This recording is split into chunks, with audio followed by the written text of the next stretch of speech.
Hello, hello, hello. This is Richard of the Classic Gamers Guild, Rich Gen X elsewhere, and Rich Kale here on YouTube, and it is time to return to Whitechapel, England, for we are, I believe, finishing up Sherlock Holmes versus Jack the Ripper.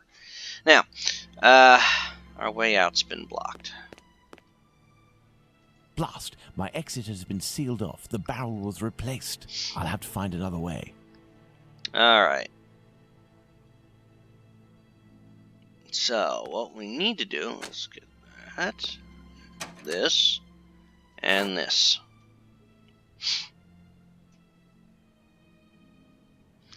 Alright.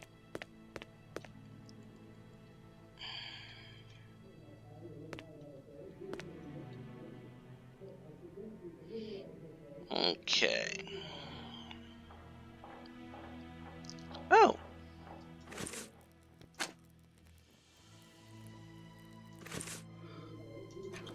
Alright. Now we have that. So let's see. We can't. Let's see. Clothesline.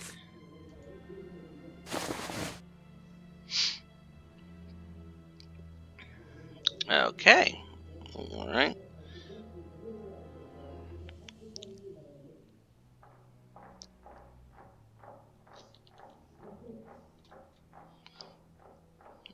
Try to see.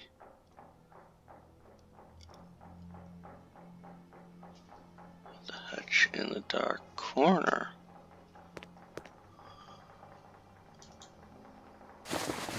Okay. Alright. Oh, that works. Now what?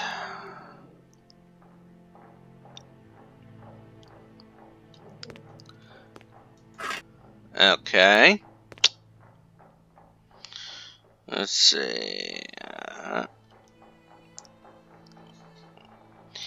Let's see. We have.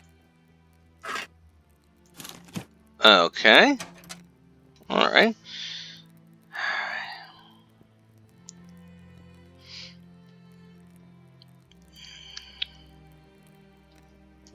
Let's see. Alrighty.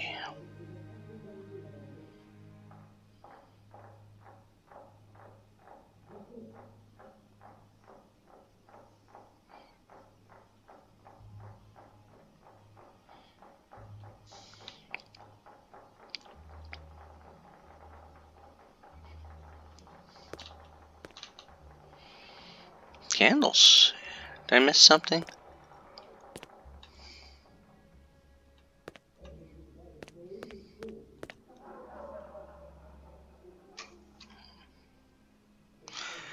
Ah.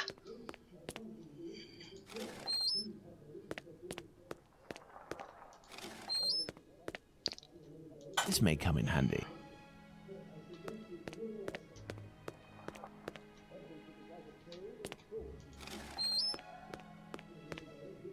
Alright.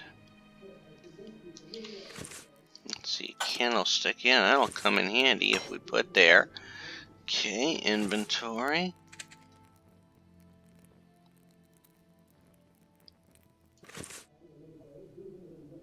Now let's quickly hide and administrate.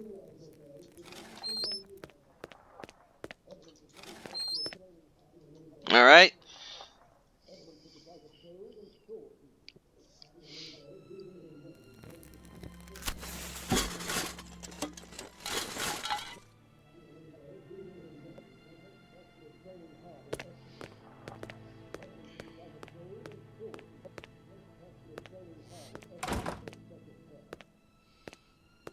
And that's how you sneak by a guard.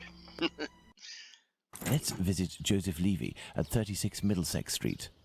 Yes, let's see that. Ah, there we go. Let's see, Wharfdale Road. Oh, look at that. Right in our area. Here I am in Middlesex Street. Let's find number 36. Yep.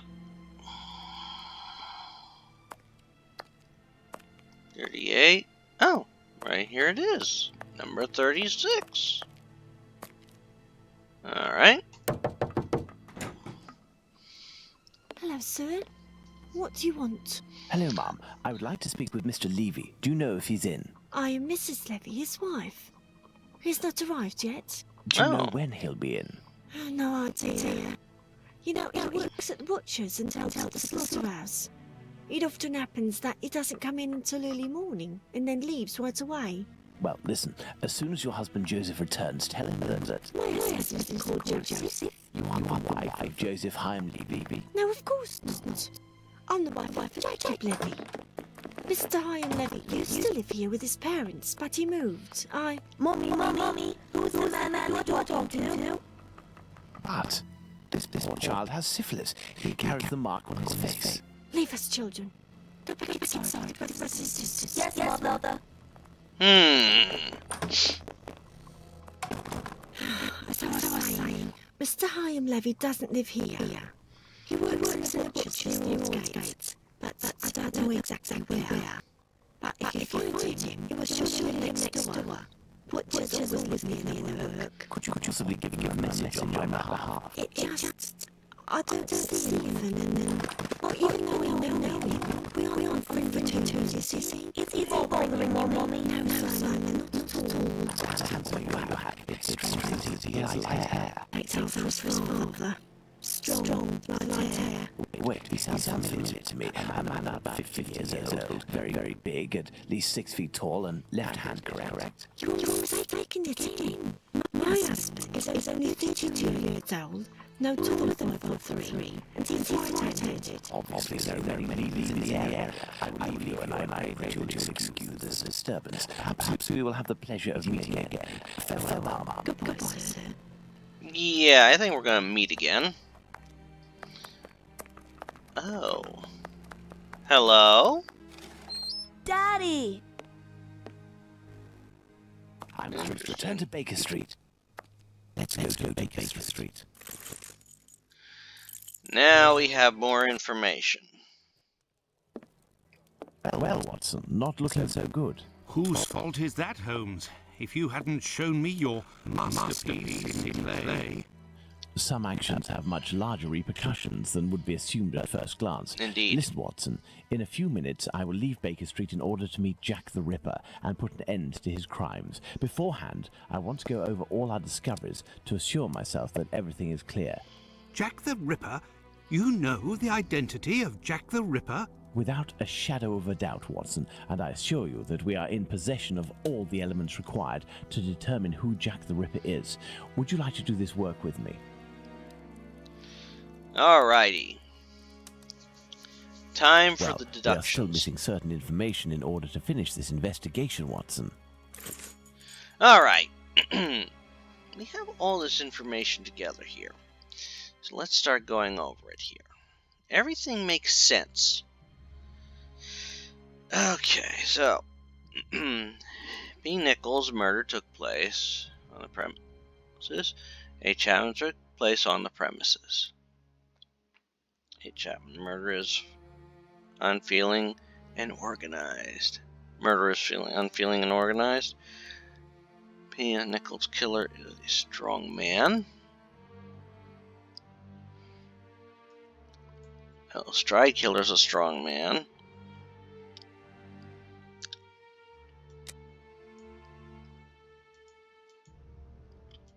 Alright. So, here we have A. Chapman was holding an envelope in her hand. C. Eddowes held a thimble in her hand. Alrighty, so.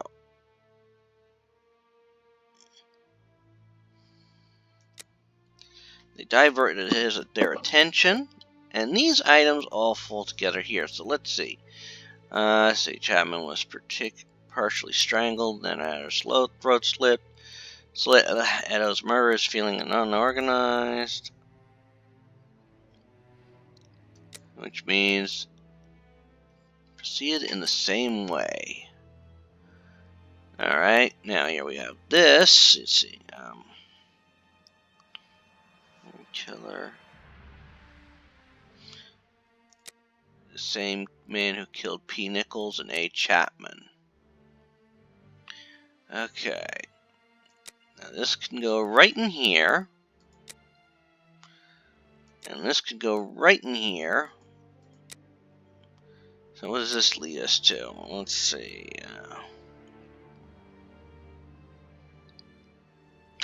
It's the same man that killed A Stride and Miss Eddowes. Which leads us to this, which is that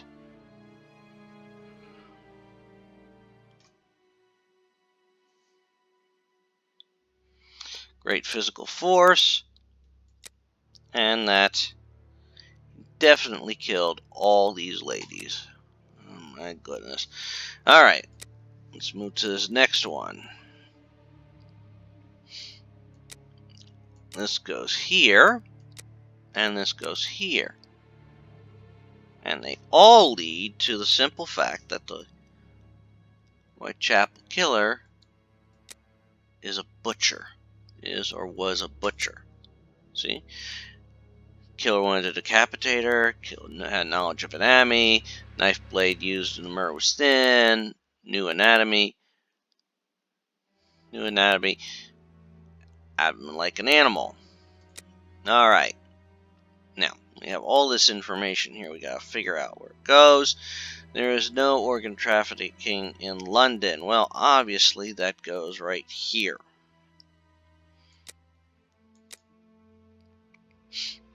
Alright.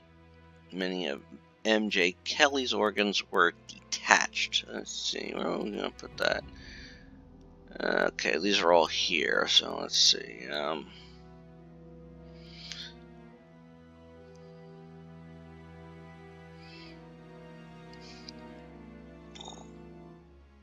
See, lungs were subject to incisions.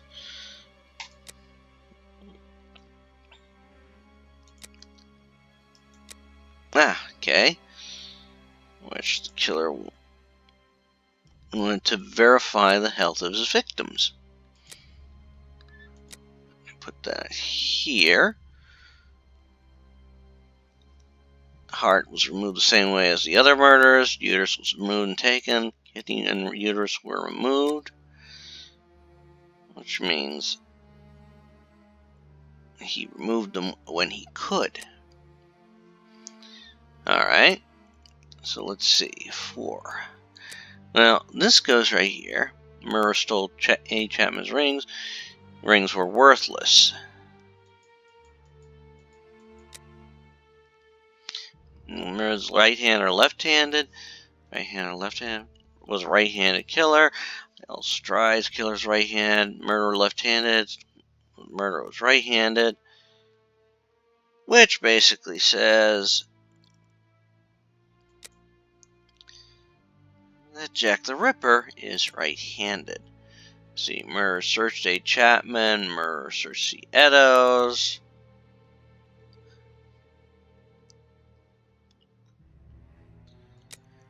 That the murderer was looking for any objects of value, which would insist that the Whitechapel Killer is poor. And now we look at the last few items. Let's see. Things were slashed to be thinner. As the nose was cut, eyelids cut, be thinner. See, a piece of Eddowes' white apron was. Oh, goes over there. So, wait. And that.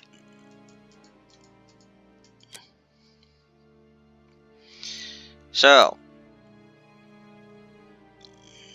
which means that he had a score cell with the Jewish community. And let's see. Everything else. The appearance. Syphilis. Which all leads that he was confronted with syphilis. Perfect, Watson. Alrighty. Let's determine who Jack the Ripper is, Watson. And now we will determine who it is. We have 5 suspects. Thus, we have 5 suspects. Let's add the elements that correspond to each of them. Alright. Tumblety, Hardiman, Sickert, Jacob Levy, and Abraham Somnolovich. Alright. Was confronted with syphilis. Well, that suits with Harriman and Levy. Whitechapel Killer is poor. He's not poor. He's poor. He's not necessarily poor. But he is, and he is. Killer is or was a butcher. No, yes. No, yes. And yes. Score to settle with the Jewish community. No. Let's see. No. Let's see.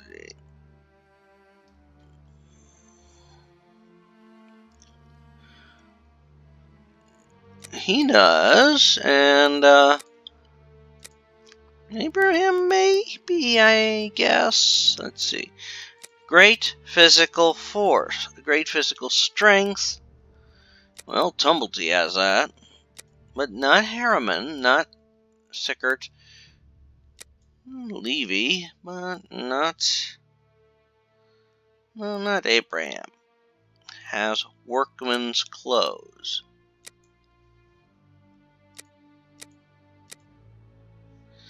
Well, not Tumblety.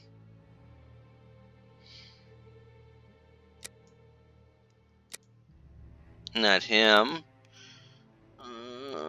And Mr. Levy.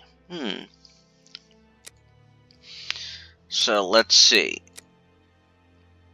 Lives in the ward of Aldgate.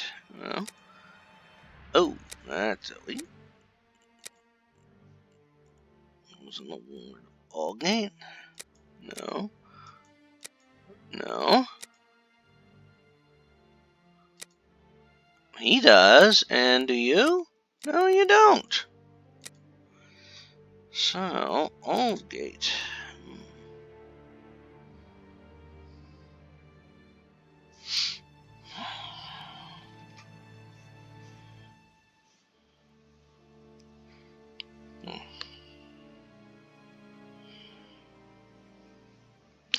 5 foot tall, 3 inches.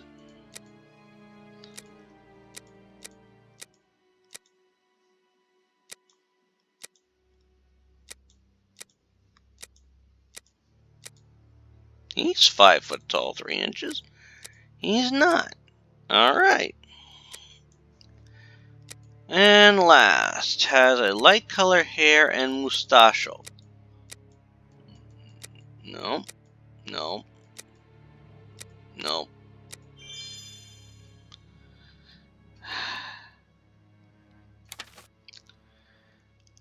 He's our best one. And he fits. And there you go, Watson. Jacob Levy, Jack the Ripper. Fantastic, Holmes. And terrifying. But some aspects of this case are still unclear, at least for me. Well, let's hear the Watson? explanation. Why does the man only kill prostitutes? The man kills prostitutes because he blames them for the misery of his life. He must have frequented them assiduously, and during these nocturnal visits, he contracted syphilis, which he passed on to his spouse, and via her, at least one of his children. He is an angry man in despair following a mistake that cannot be fixed. Why does he only kill such miserable prostitutes? He never had the means to afford prostitutes of higher standing than Nichols, Chapman, and the others. At one point in his life, he was forced to steal to make ends meet. This indiscretion cost him dear. He was imprisoned and exiled from his community. He had frequented low-class prostitutes, thus it was they who infected him, and they who must pay. But why did he remove the organs? To take vengeance on his own community, which rejected him and had more success than he. He is a man who had a sinister reputation, that of a thief and a madman because of his internment. So he took his vengeance in the most cowardly and horrific manner imaginable. He rubbed his knife on the uterus of a sick prostitute before using it. He passed it out the kidney. Ah. Why did he disfigure the faces of the last two victims? Revenge yet again, this is what you did to my child will suffer the same fate. And the piece of apron and the message on Goulston Street? The only reason to replace the piece of apron criminating the message and attracting attention towards himself is that the people believe he was responsible for his arrest live in this building. The butcher where he committed the theft is found in Goulston Street, and the majority of butchers who now to surely close to their workplaces. Yep. But finally, Holmes, why did his wife or anyone else notice anything? His wife has many children and must be very busy. The man is a butcher, which must facilitate things when one is questioned by the police in the street and must justify the bloodstains on oneself. Furthermore, butchers often work during the night as the meat must be sold fresh each morning. His nocturnal absences were easily justifiable. Finally, works in the butchers or slaughterhouses. Nothing can be simple and slick kick in here, using up nice soiled with human blood there. This story is frightful, Holmes. Indeed. Watson. Lies, infidelity, venereal disease, murder, mutilation, and finally cannibalism. A complete anthology of what humans at their most vile are capable. Let's go at once to Whitechapel and put this madman where he can do no more harm, Holmes. Let's, Watson. Yep. Alright.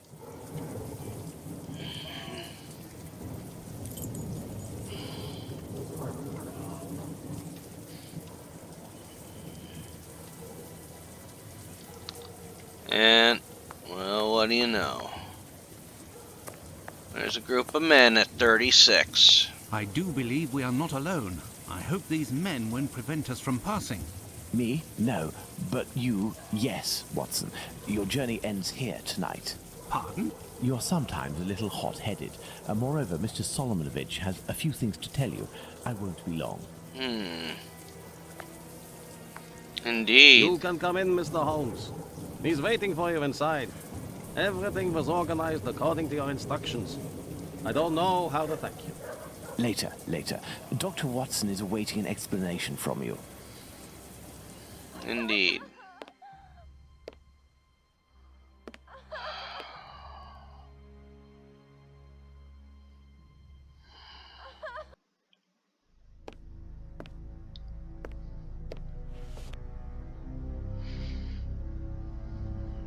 We will not hear this discussion.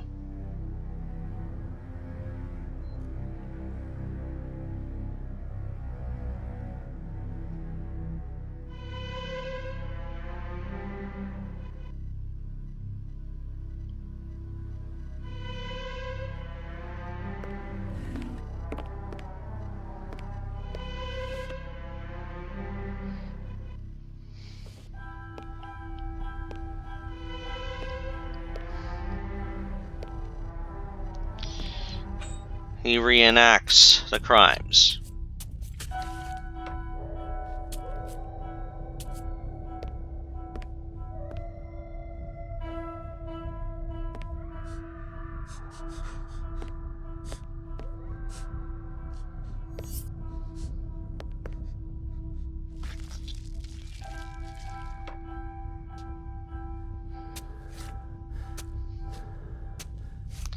It's no more gruesome. And no less gruesome.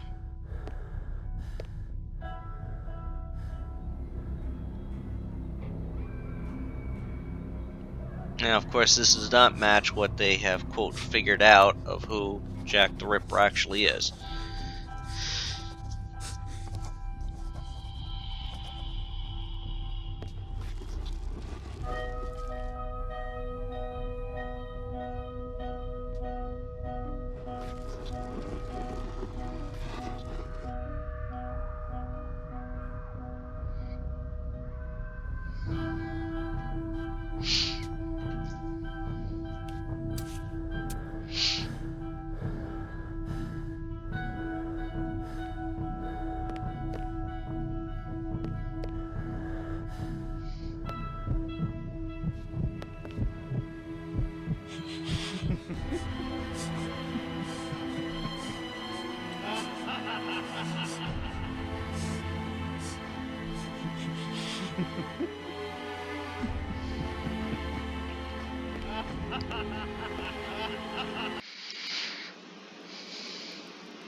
Hello, Watson. Holmes, have you the slightest idea what you are doing? I think so, Watson. Leaving this bloodthirsty pervert at liberty and hiding his existence from the London police? What folly! Certainly, the police will never find their man, but with so many men deployed, this affair will indirectly have a benevolent effect on the crime in the vicinity. But Holmes, wait! Justice hasn't been served, and we are accomplices to the fact. Justice? But I don't serve justice, Watson. I serve truth. And incidentally, I serve my country, and I don't think that I have ever served it better than today. Imagine if after months of terror and a murder as abominable as that of Miller's Court, we deliver to the English people a man of the Jewish faith, a journeyman and head of family as the guilty party. A man who forced members of his own people to eat human flesh. All of this contained tension would have exploded in a myriad of anti-Semitic acts which would have thrown Whitechapel into a rage of fire and blood. He's right. And this man's family, who are completely innocent and have suffered more than their lot, would have been the first in the line of sight. Again, Should we condemn correct. the entire people to shame and promise them 1,000 wounds because one of their members committed an unmentionable crime?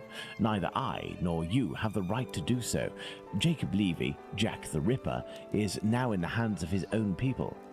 I have complete faith in Mr. Solomovich and the members of his community who, I remind you, courageously helped us. They took great risks and acted with the most salutary discretion. And, oh yes, it is understood that you cannot chronicle this investigation. It would be best to invent a story that takes us far from London during the somber period, in pursuit of, let's see, something challenging. A ghostly dog that glows in the night.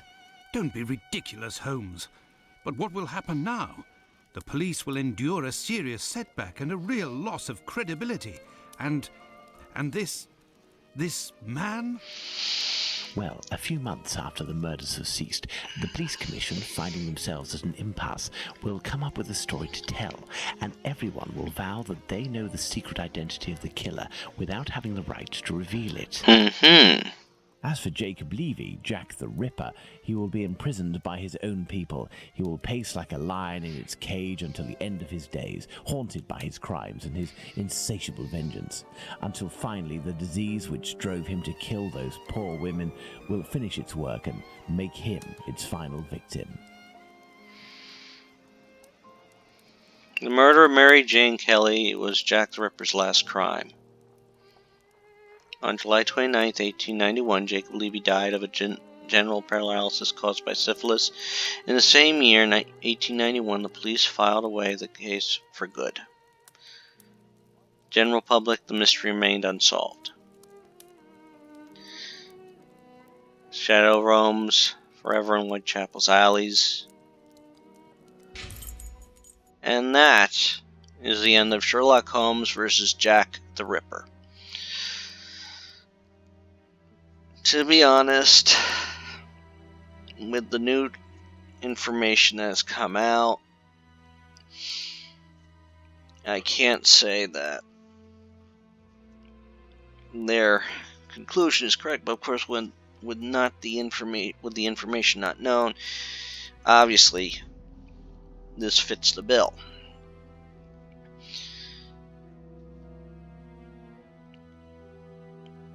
And what became a constant in these games is that Watson cannot chronicle the events. And if you know anything of the Sherlock Holmes stories, they are almost all told from the point of view of Dr. John Watson. There are a few, I think 4 in total, that are told by Sherlock Holmes himself. One of my favorite being the Adventure of the Lion's Mane, I believe, is the title.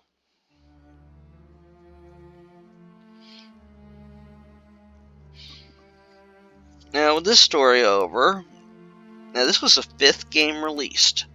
However, of the chronology of the games, this is the first one to take place. And as you heard him say, make it sound, replace the story by something like a ghostly dog that glows in the night. In other words, the story of the Hound of the Baskervilles is supposed to take place at this time.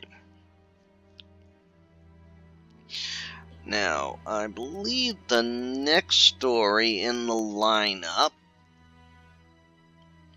is a beautiful one that I first got introduced to. I found out about after I played through the game that my late wife had gotten me.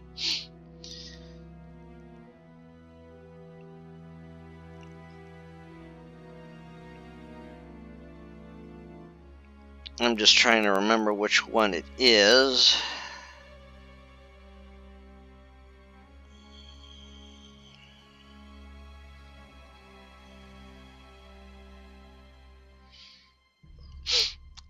Because as I said, these are done in an order. Let's see.